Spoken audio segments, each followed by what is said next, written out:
حجر فندقي للعائدين إلى الكويت من دول الحظر قرار يدخل حيز التنفيذ اعتبارا من 21 الجاري، شرط إجراء فحص الPCR قبل إكمال فترة الحجر المنزلي المحددة. الأنباء بدورها تبعت استعدادات الفنادق والضوابط الموضوعة وفقا للمتطلبات الصحية، وإلى التفاصيل عبر هذا التقرير.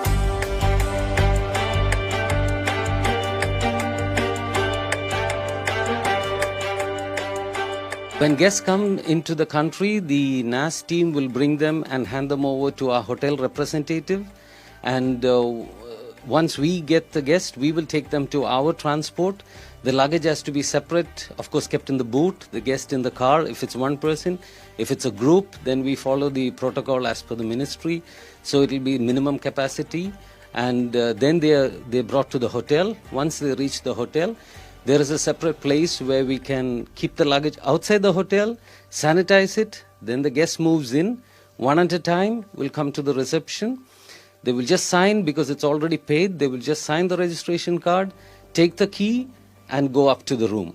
And we will provide them with all the food, breakfast and lunch and dinner according to their request. And the cleaning will be done only on their request. But we will provide them with coffee, tea, water throughout their stay. And if they need laundry or any other kind of services, we will provide them. It's very strict that they cannot leave the hotel. There is a PCR test conducted by the ministry and we have a room arranged for that. If he is tested negative, then he leaves the hotel and he can go to his next quarantine point, which is his house or wherever he is going to stay. So that's the procedures that we've arranged as of now.